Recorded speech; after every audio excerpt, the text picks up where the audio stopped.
Hello everybody, a very warm welcome to the MEC-TEC garage. We're back on Project Plonker trying to get this engine finished off and back on the chassis. That is the plan for this video. Where far we get, I don't know.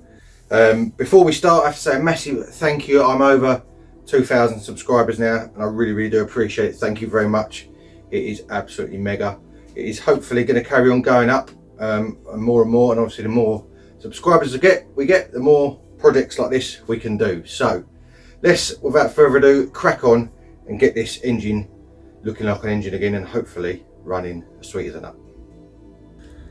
Rightio, next step on this rebuild is going to be putting the head on. Now I've spent a bit of time off camera and I've made all these holes slightly bigger to go around the studs and they now fit on. I'll just show you before I put any of the well seal on.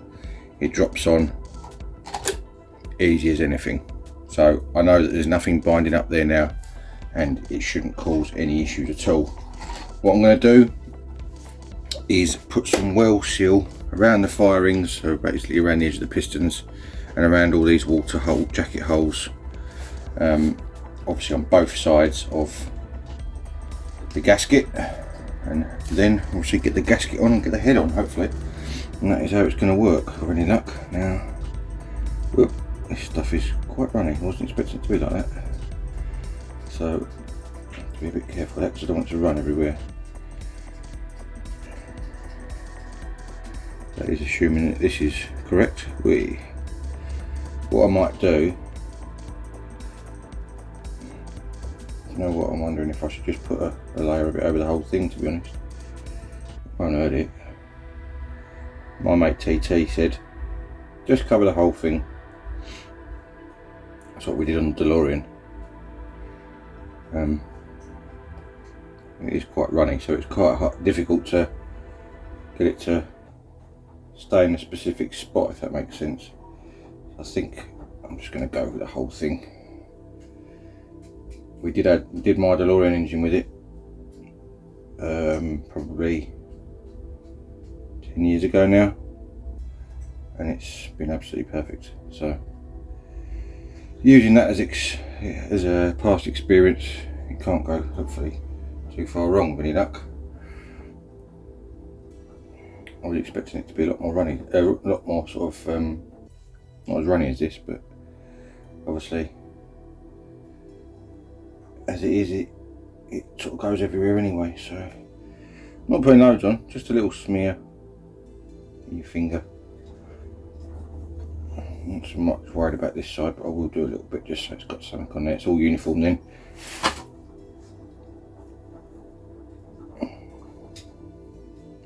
As far as I know, this stuff doesn't actually ever go off, it just stays sort of liquidy. So don't know how it works, but it does. So there we go. Right, I'm going to get this smeared all the way over with this stuff, as you can see I'm doing now. I'll come back to you in a minute.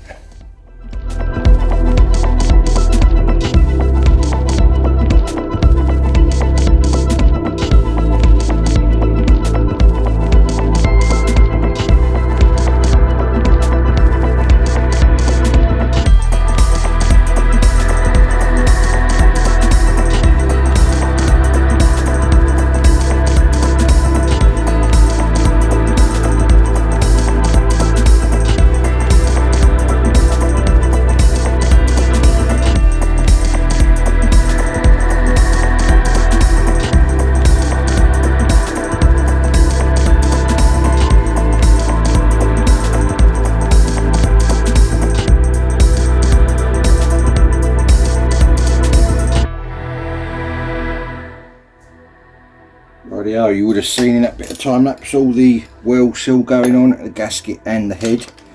My youngest daughter Zoe was helping me there with the getting the sealer and the nuts and washers on, so that's good. So now we are on to torquing it down. I've just snugged them with a normal ratchet for the minute, and now going to go on to torquing them. I should have looked up the spec of this, 2 seconds. Cylinder head. Not a lot actually. It's says in here 20 newton meters, which is 15 foot-pounds, which is not a lot.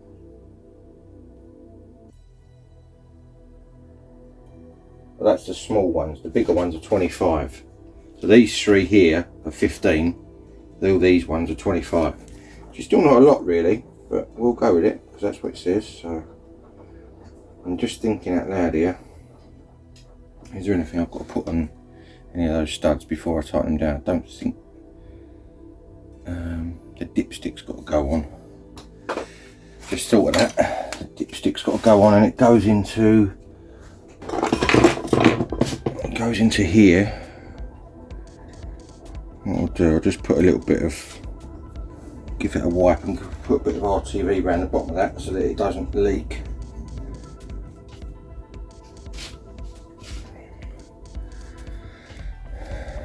I think I did this last time. I had to take the damn nut back off again, which wasn't ideal because obviously I'd already torqued it all down. Right, we'll put a little smear of this around the base of this tube, just so that it's got something in there to seal it, like that. And then this actually goes on the corner head bolt, so it slots in. Let me spin this engine around so I can see. There we go. It slots in down here, at a weird angle, like that. Push that in, and then this then slides up and it bolts onto that corner nut there, I believe. Why is that not reaching now? Maybe it has to turn a bit.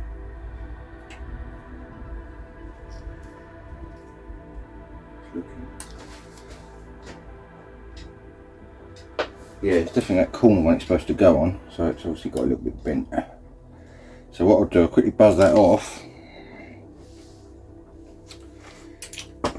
and we'll put that on there before we start torquing anything down, because then that way we know it's on there then.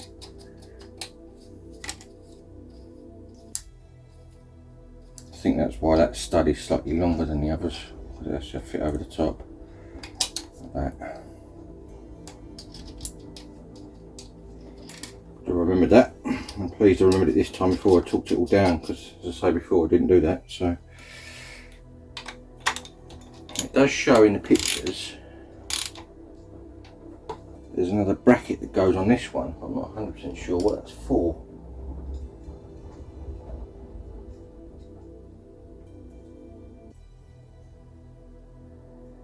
Just looking in the book to see.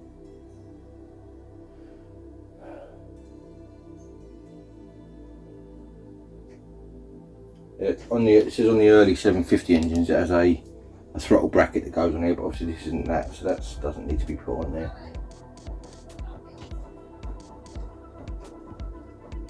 I think we'll go with that. Right, so we've got to torque these down now, obviously in a certain order.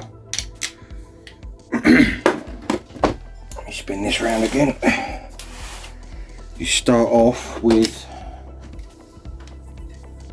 this one.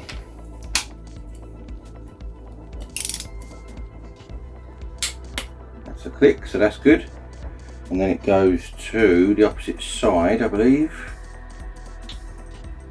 which is that one. Yeah, that one there.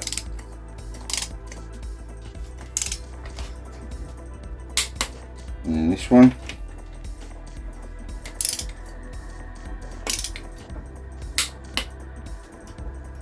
And then this one.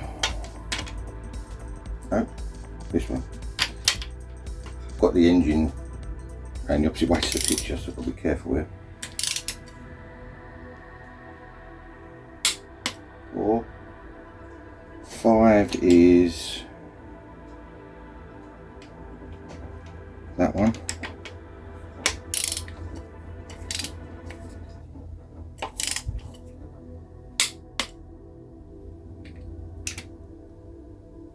Is that one. 6 is that one.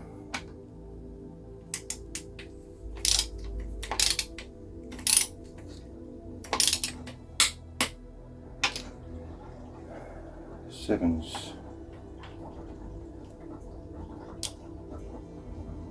Sevens, that one, showing there. Is that right? No.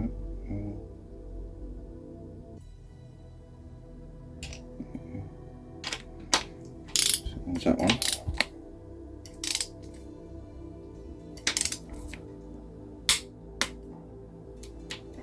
Eight's that one.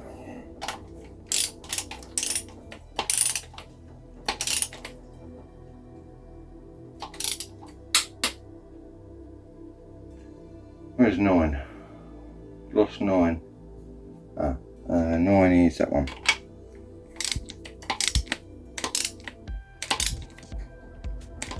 Oops, sorry, hit the camera. 9. 10 is that one.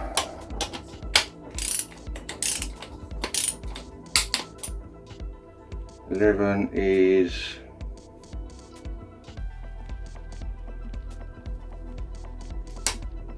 this one here. Now, there's a fella I spoke to online, he said don't tighten that one up as tight. I'm not 100% sure why though.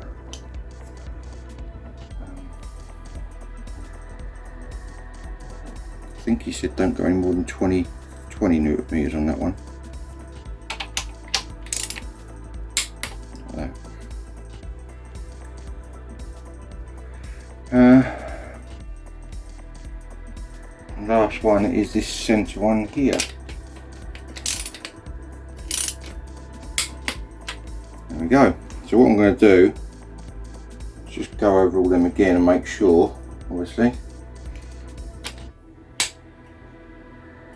Obviously they will need, yeah, see I've got a couple more turns on that this time.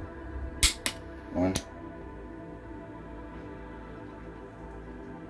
Got to work. See what I'm going to do, I'm going to spin the book around so that I can see which ones are which easier.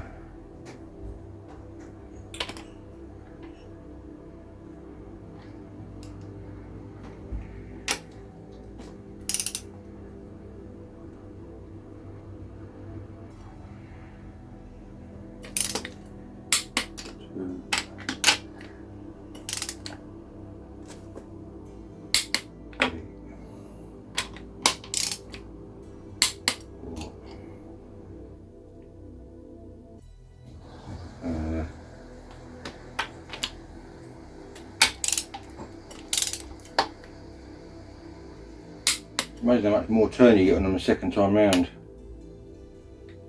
Don't know if that's right or not, but it's happening, so.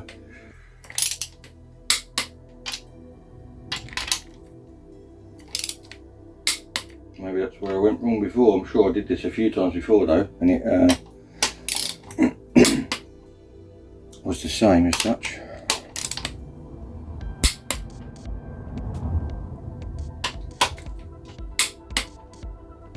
So what I'm going to do, because I've got a load more on these now, I'm going to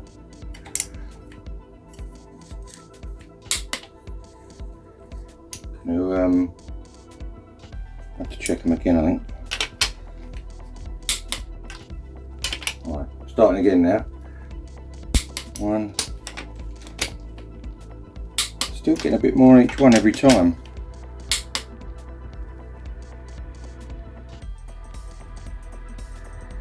Don't know if that's because my torque wrench is slightly off or what. But what I'm going to do, I'm going to keep going around these until they all click straight away.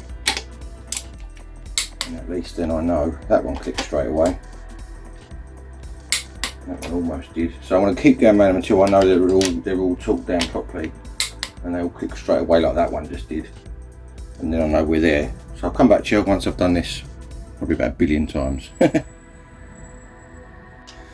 Right, I've gone over all those about 1 billion times and they're now all torqued down. I've done these ones to my best calibrated arm as well, because obviously I can't get a torque wrench in those ones. Got the thermostat out, give that surface a little flat down, and I've now got the push rods here to go back in. Now obviously I marked them on the cardboard when I did it front, so I've just got to drop these all back in again now, and hopefully it should all be marvellous.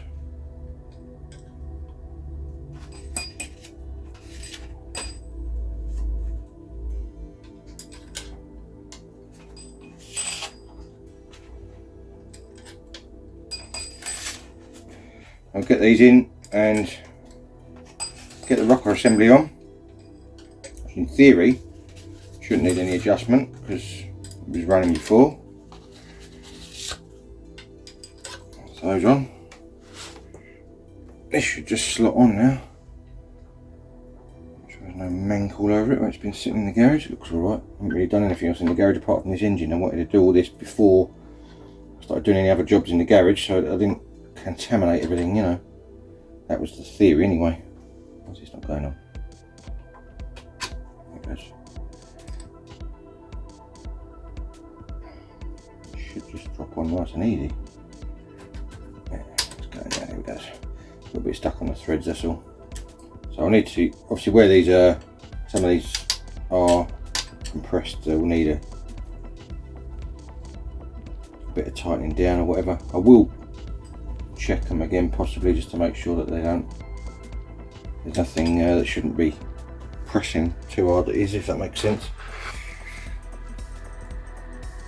Obviously make sure all your rockers are sitting in the push rods alright, which it looks like they are.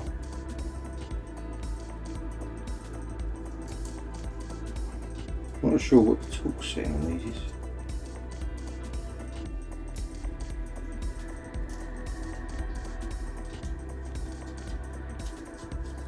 What size are they? That's a good guess. What size is that? 9/16.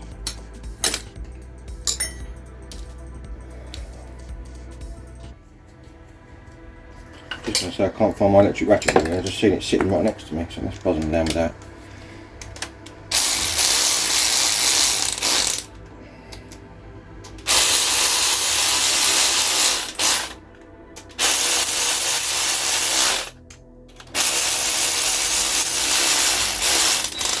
To have a new head on this again because it started slipping, so if it does it again this time I'm out of warranty now, because it was literally 3 days inside of its warranty when it went back again. So if it goes again I'm going to be buying probably a Milwaukee or something like that, because this was a Sealy one and it hasn't really been that great, if I'm honest, as far as reliability. You know, it keeps breaking. I know I use it a lot, but they're all mega tight at the moment, so I may have to look at adjusting those because that don't seem quite right.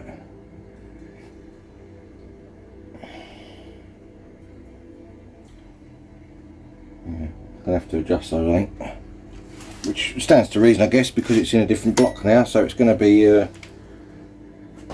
different, isn't it? Just going to see if I can wind it over.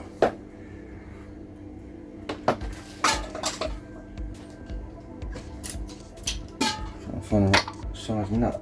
There it goes.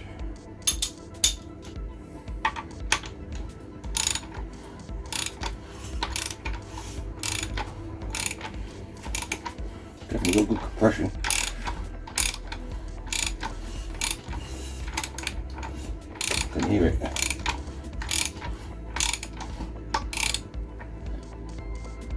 They're all really tight, so I'm going to have to look at those and see, adjust them up a bit, I think, because they are too tight by the seams of it. Because some of them should be, that one's, maybe they might be alright. I'll go through the sequence and check them, because I don't want them to be wrong and start bending something, you know.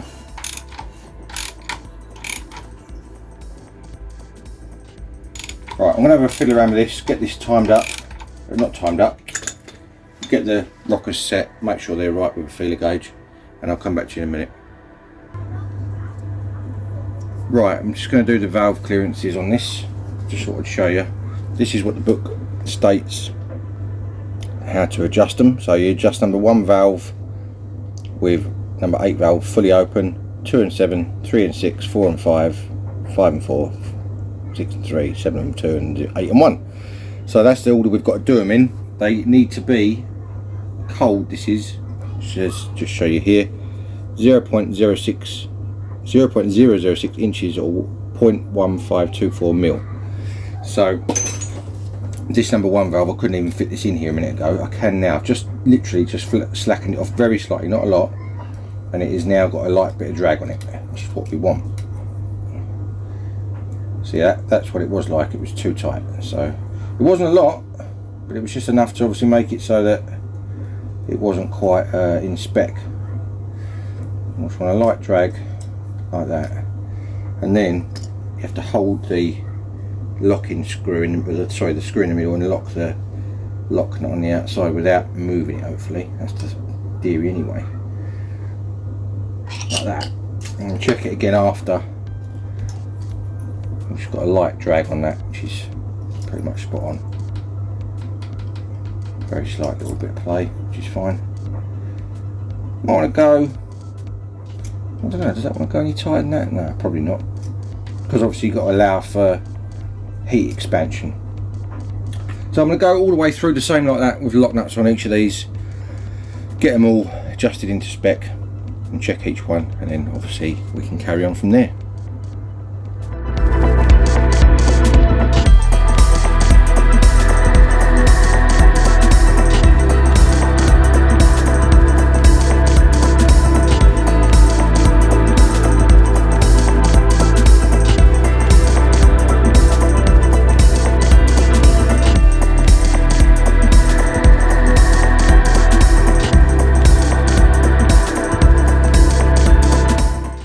Rightio, that is all our tappets adjusted. Now the eagle-eyed among you would have noticed that when I did this one, the top actually snapped off the slotted part, so I've actually just taken the whole thing back off again and swapped that out for that one. You can see there, that one's broken in half, so I've swapped it for another one off of a spare one that I had. So that should be all absolutely marvellous. So I'm going to crack on now and get the rocker cover on, distributor, all the ancillaries, everything else ready for it to go back on the chassis, and hopefully get it fired up. So let's crack on and get this thing back together.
Right, with the engine basically complete, I need to turn my attention to this thermostat it has. Now this is the one that I JB welded, which actually held up absolutely fine. But I have managed to get another one, which is, it was from Steve at Dinky Cars. He said to me they're not great. I don't know where he gets them from, but they're like a rough cast. And he said the holes will need to be modified to fit, because they don't tend to drill them in the right place properly. Well, the problem I've found at the moment is this edge, this top edge here, sticks out too far. You can see that one is quite flat. So when you put it on there, it doesn't allow it to sit back far enough to obviously seal on there. So I'm going to have to do a little bit of modification on the side of this, take some material away, and hopefully that will sort out our problem. I'm trying to show it on camera so you can see what I mean. This side on this one is completely flat, and this side has got a step in it. So I'm going to take that back so that is completely flat, and hopefully that should do the trick. So I'm going to have a go at that, and I'll come back to you when I've sorted it out, and we'll show you what we got. Rightio, this is it after where is it? That side there. I filed that edge totally flat, so you can see it's totally flat there. I've also elongated this hole on this one slightly. Those two other ones were fine. There's only that one I like to modify, and I've also given it a couple of coats of the grey high temperature paint that I've used on the rocker and everything else. So that is going to go on there just like that. It should look absolutely marvellous. Matches all the rest of the engine with all the grey bits and whatever else, and that should be absolutely mega and good to go. Hopefully we won't have any more leaks out of that. Also on the thermostat, I have drilled a hole in the side of it, you can see there. Some of the thermostats come with what they call a giggle, I think they call it a giggle pin, which is like a little hole there with a little pin that goes up and down to let a certain amount, a very small amount of water through, just to keep it circulating, stops any sort of air bubbles and pockets and whatever getting stuck when the thermostat's shut. I think that's the idea of it. So I've just drilled a little hole in there to act as that as well, so that should be good to go. And obviously I've got a nice new gasket to go on there, and then that obviously can go on top, and that is the engine complete. I don't think there's anything more I need to put on it. It just needs to go back on the chassis now, and obviously then we can think about firing it back up. Top banana. Right then, I'm afraid that is where we are going to have to leave it on this episode. Bit of a cliffhanger. I know I really wanted to get this back on the chassis and try and start it up, but I have run out of time this week. It has got away from me. So we've got a complete engine and box again now. That is absolutely superb. Next episode, we're going to get it back on that chassis, get it running, and hopefully it'll all be absolutely perfect this time, and we can get that damn shell put back on so I can get a bit of room back in this garage, because it is driving me nuts it being there. It's stuck right in the middle. Anyway, I'm waffling. If you do like what you see, projects like this, then please do 4 things for me. Like, subscribe, share, and hit the notification bell. It's all free, it costs you absolutely nothing, and it really helps me out on the channel. I do really appreciate it. Thank you to everyone who has subscribed. As I said at the beginning of the video, I'm over 2,000 subscribers now. That is absolutely mega. So thank you very much. Thumbs up to you guys. Remember, I've got Instagram, MEC_TEC1985, and I've got Facebook, MEC-TEC, for little sneak peeks during the week of what I'm up to. And all there's left for me to say is thank you very much for watching.